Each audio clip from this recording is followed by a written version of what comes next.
Hi! Good days! Ako po si Kathy. One time sa YouTube or social media, and then napanood ko yung mga videos, napanood ko yung mga ginagawa ni Doc. To be honest, takot ako. Hindi pa ako nagpapagawa kahit kanino. As in, never pa ako naka-experience ng ipabago ko ano man ng parte ng mukha ko. So, pero ngayon, I traveled from Quezon City to Dau, Pampanga, para lang bisitahin si Dr. Contessa. Kasi ang main concern ko ay ang aking ilong. Nakita nyo naman na medyo bilog. So, gusto ko sana na at least ma-enhance na medyo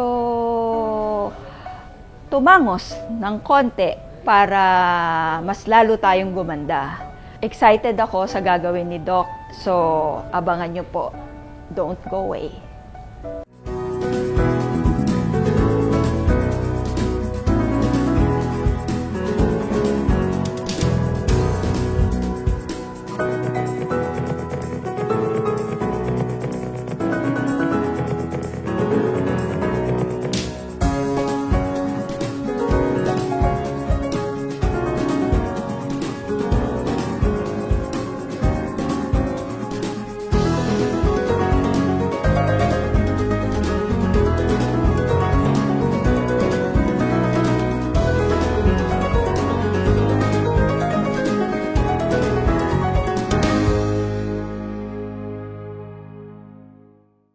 Good day mga ka-CSA! Welcome to the Certified Skin Authority. I'm Dr. Contessa, your Certified Aesthetic Physician here at CSA Medical Aesthetics. In today's episode, we will be talking about nose reshaping and face rejuvenation. Together with us, one of our regular viewers sa ating YouTube channel. Let's all welcome Miss Kathy. Hi! Good day po sa mga taga-CSA and good day, Doc! Yes! So, ngayon po, ang aming pag-uusapan, yung mga enhancement, mga non-surgical procedures, particularly na sa nasal area and as well sa buong face na rin. So, si Kathy kasi, matagal na rin pong sumusubaybay. And I think na-amaze siya dun sa mga results na ginagawa natin. And actually po, matagal na rin po siyang nagme-message sa akin. Di ba, Kathy? Yes, as in months na po. Pero finally, excited. She's here. Yes. It's her first time to undergo procedures like this. And sabi nga niya sa akin, Doktora, parang nakailang flights ka na, mga international meetings, conferences, lectures. Parang hindi ko na alam kung ilang beses na, no? I think one time you told me yung sa World Congress namin in China, then I had a lecture in Singapore, tapos ano na bang mga trips yung mga yung Singapore usually, and Korea. Yes. Seoul, Korea. So, eto na po, napagbigyan din po. Finally, you're back, Yeah. Doc. Kaya nga po dun sa iba naming mga nagme-message po, we're asking for your patience. Kung hindi po namin agad nasasagot, ibig sabihin lang po, it's either we're fully booked here in our center or I might be out for a conference, for lecture, for meetings, conventions. Yun lang naman tayo. Dahil we want to have yung mga latest, we wanted to be updated, and at the same time, lalo pa namin ini-improve yung ating mga non-surgical procedures dito sa ating CSA Medical Aesthetics. So, Miss Kathy here, the concern, kasi looking at her, she's so beautiful, she's so young looking.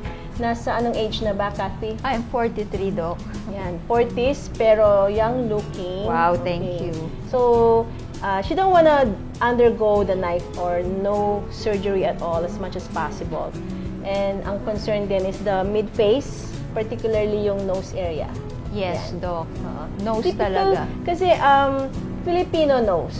Kasi tayo well-known, meron yung area ng bridge flat talaga, wider, voluminous, rounded yung tip natin, flat ang nasal spine. So that's a typical Asian nose. Unlike sa ating mga Caucasian counterparts, talagang sila elevated, And less rounded ang teeth, narrower sa kanila eh. Right? Yes. So, gusto ko, Doc, na somehow, at least, ma-enhance. Right. Kumbaga, maganda na. Pwede pa naman siguro mas gaganda pa without surgery. Yes. Kasi looking at Kathy, okay, she has a very good nasal bridge naman dito. Maganda siya. But this part kasi rounded or voluminous or bulkier, and ang ating alars din dito, yan, pwede nating i-reduce, pwede nating i-narrow. Ang female nose contour, ideally, narrower, slimmer, slender. Or you can even make it longer. And then yung tip dapat naka-project. Sometimes kasi yung tinatawag na columella dito, tayo kasi medyo mababa or nakatago. So we can still bring it out, show it, non-surgically. Yes. Now, I'm planning to do a combination treatment for Miss Kathy. So we can do, andyan yung ating mga PBO threads, we can make use of our nose fillers, we can also make use of our Botox para ma-achieve natin yung natural result. And I always tell my mga nagme-message sa akin na in terms of how much does it cost, hindi kasi pare-pareho yung type of procedure that I will do in one person. Kasi nga, hindi rin tayo pare-pareho ng nose anatomy. Para ang mukha natin, hindi tayo magkakapareho. Hindi tayo magkakamukha. Right? Yes. The nose anatomy, it varies. There's a so-called anatomical variation po. So, yung iba, okay naman ang bridge, medyo may irregularity lang. Yung iba, elevated naman yung tip, dito naman ang kulang. So, we have to do an individual assessment. And at the same time kasi, kailangan ko rin po siyang i-ayon sa mukha. Kailangan balance or proportionate. Kasi may iba yung mukha nila, iba ang shape. Kailangan pantay or yung tinatawag naming may harmony. So, it's an individual assessment. We don't really have a fixed rate. Yun. Kasi they're asking me always, sana po maglagay naman kayo ng price, but we cannot really say na this treatment works for all. It's not like one shoe fits all. So, I hope you could understand bakit kami hindi naglalagay ng specific rate. Yes. Yun. So, because we vary, hindi tayo magkakamukha. So, special treatment for each person. Okay? So, just like Ma'am Kathy here asking also, ano ba yung mga cost niyan? So, I had to assess her. I had to see her. And now she's in front of me. I know what to do and I know what type of procedure I could do for her. Okay? So, excited tayo, Kathy. Yes, I'm excited, And Doc. So, mga taga Salamat CSA. nga pala sa pagtsatsaga. Salamat at naghintay. Worth it po na Yes. maghintay. O, ayan. Siyempre, gusto natin yung best. Okay, thank you. Ayan mga ka-CSA, ating abangan ano ba ang non-surgical procedure that we will do for Miss Kathy sa pagbabalik ng CSA Certified Skin Authority.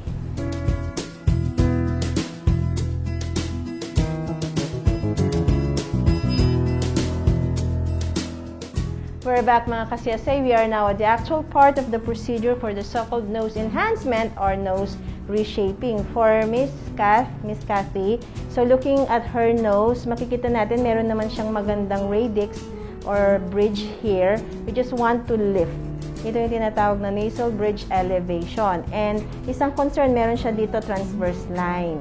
Okay, merong tamang angle, so-called nasofrontal angle. Meron lang yung ilan ba yung degrees ng angle dito. So, pwede ba nating iangat sa kanya? And then, yung iba kasi merong tinatawag na dorsal hump here. Tapos, yung iba naman pagdating sa tip, rounded nga or wider or yun nga, bulkier. And then, pagdating dito sa infratip, napaka-flat. And then, pagdating sa columella, mababa siya. And then, considering yung sides ng nose, yung alars din, may wide flaring. So, lalo na pag tumatawa tayo, nagwa-widen yan. So, yung kay Kathy, we have to do a procedure na i-enhance ko yung bridge. At the same time, the supratip, i-elevate ko or i-project and also bring out the columella. And then, we'll proceed with the alar reduction.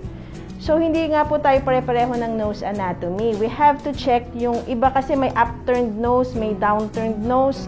Merong tama ring ito, nasolabial angle, kung ilang degrees. Like for example, dapat mga 100 to 120 degrees lang. That's why it is variable. So we need to check you first and give you the right recommendation to give you a best result. Para naman aayon din siya sa shape ng face mo. Okay, so we'll be starting with the nasal bridge lift. I'll be using combination. I'll start with a filler, the Juvederm Ultra Plus. I can make use this to elevate the lift at the the bridge and also the tip. Okay, so we need anesthesia sa tip area po. A while ago, we did the cleansing, and after we cleanse the skin, we applied the topical anesthesia.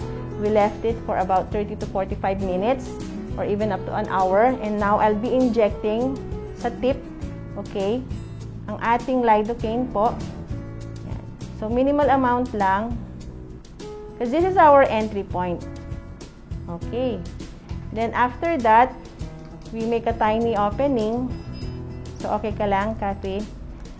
Okay, pangarap na ni Kathy to. Matagal na niyang gustong sabihin sa akin. So right now we're doing it. This is the actual. So we make a puncture where we will enter our cannula. So our technique is using a cannula, a linear retrograde technique. Okay, we're using hyaluronic filler for the bridge lifting. So this is my entry point. Yan. Sometimes lang po merong mga bleeding. So we'll have it stop first. And then after that, we'll proceed with the procedure. So I'm using a cannula for my filler. So it's no longer the needle technique. Okay? And then I'll use that entry point, yung area na yon. Typical Filipino nose po talaga tayo. So some would want to enhance lang. Na gusto mo na identify mo pa rin yung pagka-Pilipino, di ba? Hindi naman yung ta-transform yung looks mo. Because others would wanna retain yung kanilang itsura and others would want it subtle or not so obvious. So it's just a gentle approach. So, kanina nga, naglagay na tayo ng lidocaine sa tip. So, the filler also has its own lidocaine.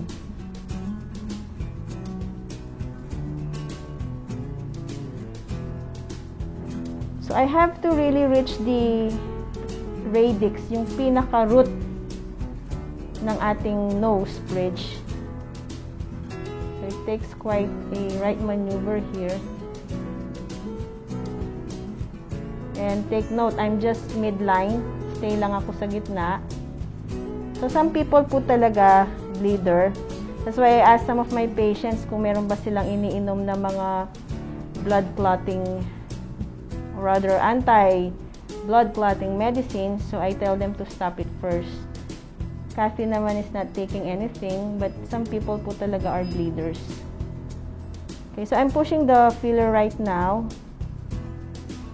This one gives an instant result. Pag filler kasi, instant and natural. Plus, we're using hyaluronic filler. And when we do the procedure, it's just a gentle push. Gentle injection lang po. We tell our patients after the filler, you have to drink a lot of water. Para po nag-absorb din yung water sa filler. And then, this filler may last, we tell our patients, depending also kung ano yung environment mo at saka metabolism ng katawan mo, some would last like a year. Nag-absorb din kasi yung mga fillers na to. Just like our natural hyaluronic in our skin, they have a natural lifespan. But since these are natural substances, we have to do repeat injection. So, I do the bridge. After that, I proceed with the tip enhancement. So, I wanted to elevate yung kanyang nasal tip. So, I need the point of entry. My point of entry will be the supra tip. And then, I want the nasal spine to be elevated also. Every time I do this sa mga patients ko, it really varies talaga po. Kasi yung mga iba, isang treatment lang pwede na. Yung iba, I still need combination. And we have to really make it balanced and at the same time, harmonious sa ating mukha. Yung babagay po sa hugis ng ating mukha. Then I need to insert this all the way to the so-called nasal spine. Asian nose kasi flat ang ating nasal spine. So, this one will help in projecting the nasal tip. So, iaabot ko lang po dun sa tinatawag na nasal spine. Ang mga Caucasians, mataas kasi yung nasal spine nila, kaya napaka-pointy nose. This one is a technique to get a pointed nose.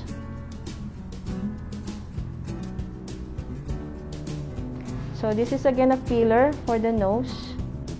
This is FDA approved, well studied. So, we'll be using the entire filler for the tip elevation. Okay.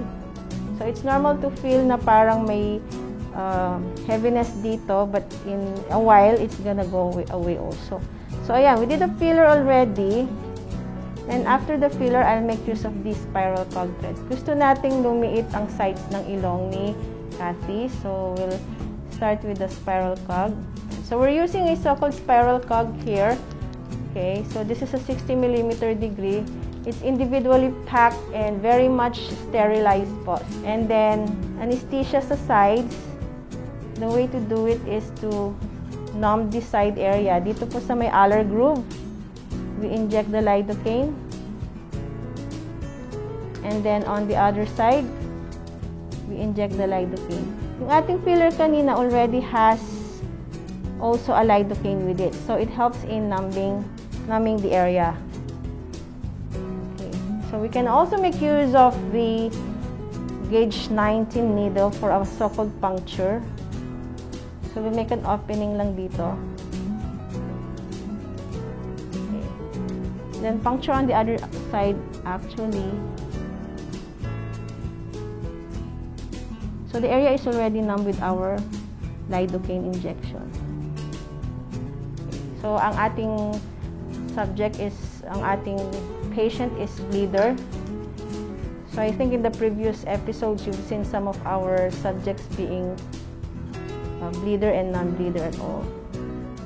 So, I'm just using a 60mm po, and then I need to force this through to the other side.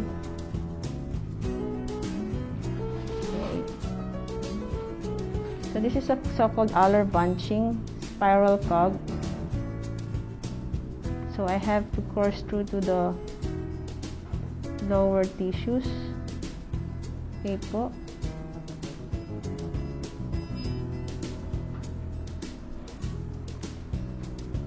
So, kailangan po talagang manamb yung kanyang nasal area.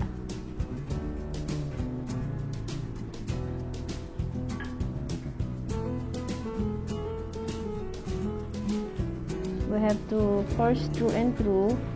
Turn to this side, please. Thank you.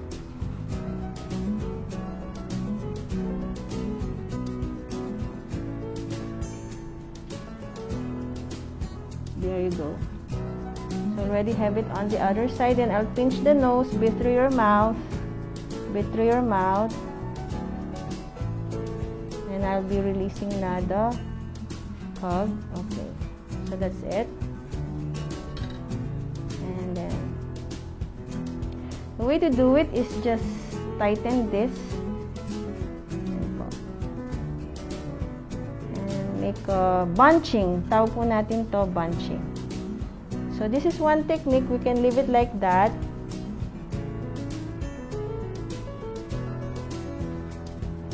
And we'll just cut the opposite sides.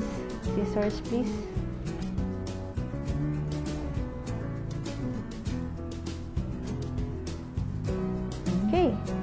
And then we'll proceed with the Botox for the alar area.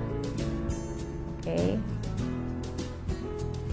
So lastly, our Botox to make the alars smaller. Okay. Another injection for the alar. Elixir. The units I use, sometimes 10 units lang, sometimes 20 units. It will depend. So this one will be using, for example, 6 units muna dito.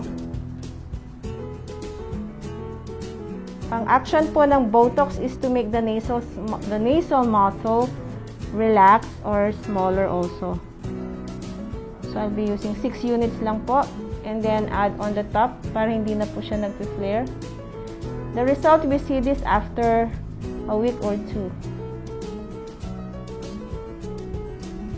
And last one here. Okay.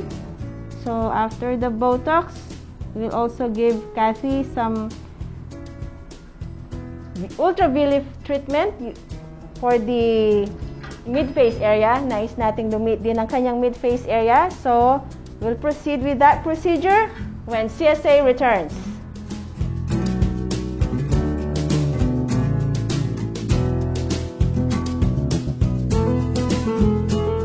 So, we're done with the nasal enhancement. We also added some PDO threads para dun sa bridge elevation. Okay. And then while we're waiting for the bleeding to stop, we'll do some mid-face enhancement. We'll make use of our PDO tornado threads. So we wanted mag-contour yung kanyang mukha, lumiit ang mid-face area. Because some people have a very prominent cheek. So medyo i-minimize natin. Okay, I have PDO threads, tornado threads here. The injection is just like that. And this is how we do it. This is a vector thread lift or 3D vector lift. So I can make use of my PDO threads to make the face smaller. Okay. Some people kasi have like this prominent cheeks. So gusto nilang mas lumit. And nakakabata rin daw ang magkaroon ng smaller face. So this is the trend right now, making the face smaller. You can also combine this with our O-therapy. Okay, so we've done already about 4th PDO threads and then 5th PDO thread. Now this one, the effect of threads is 1 to 2 years. In terms of seeing the result, you can see the results. Yung iba instantly, they already see it.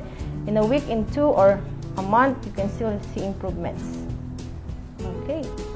So we'll do a lower face. Lower face din po. Okay, this is how to inject it. So this has skin tightening, pulling, lifting, as well as collagen formation. And this is a natural protein PDO thread. These are absorbable suture threads, biocompatible, they're very safe.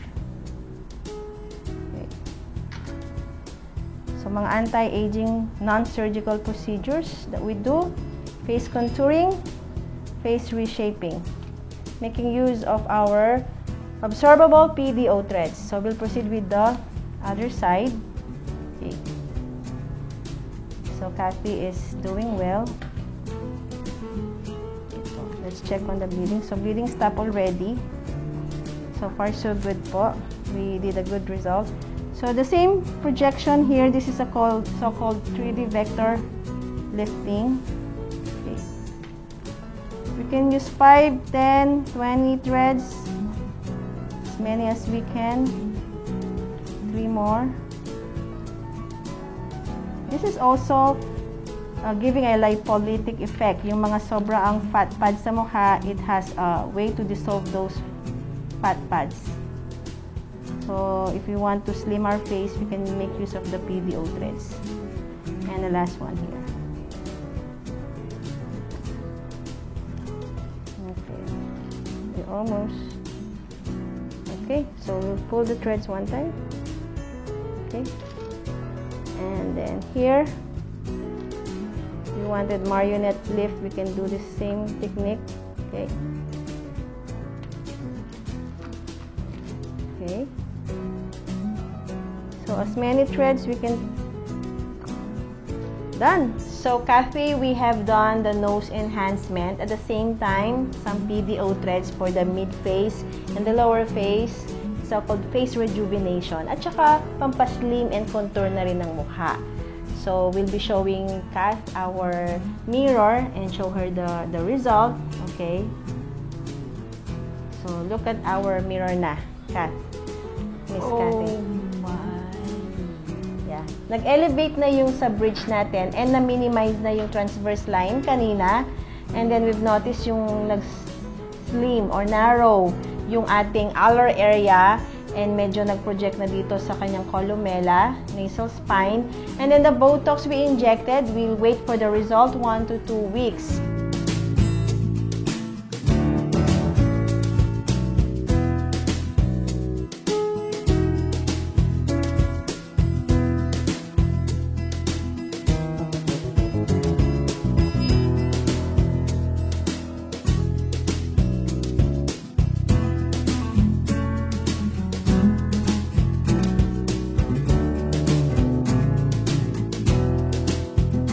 And then, yung kanyang mukha, parang nag-narrow or nag-slim. Parang lumit din ang kanyang mukha.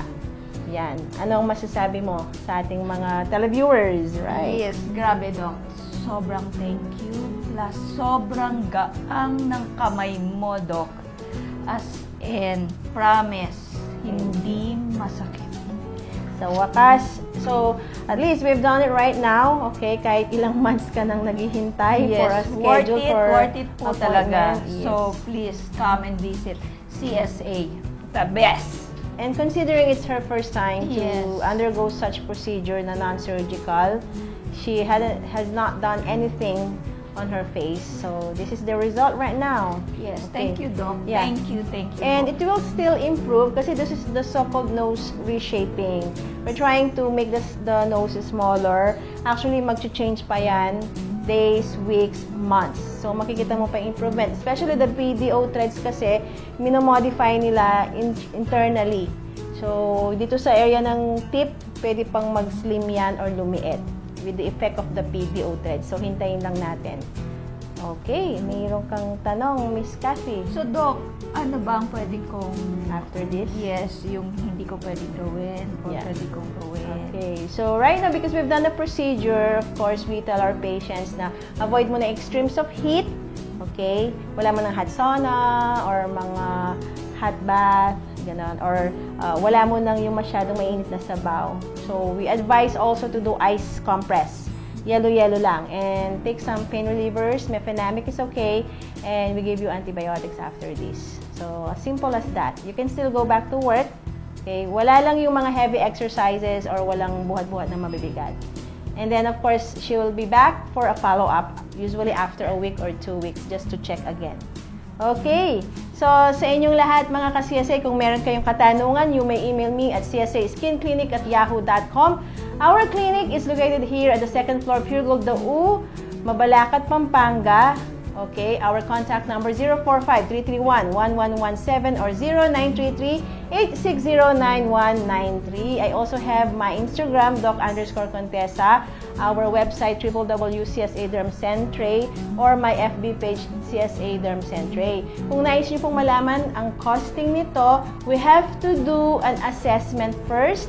Send me your pictures, front and side view, at my email at csaskinclinic@yahoo.com. And kung nais nyo pong makita ang aming mga ibang videos, you may check our YouTube. Just type Contessa Salvador. And please do not forget to click like and subscribe as well. So, thank you so much po. Thank you, Kathy. Thank you, Doc. Thank you, You're CSA, welcome. and thank you sa lahat ng staff. And thanks to our CSA staff, my assistant Jen and Miss Sandra. And of course, sa inyong lahat po, maraming salamat po. God bless you all. And when it comes to natural beauty, you can trust the CSA Certified Skin Authority.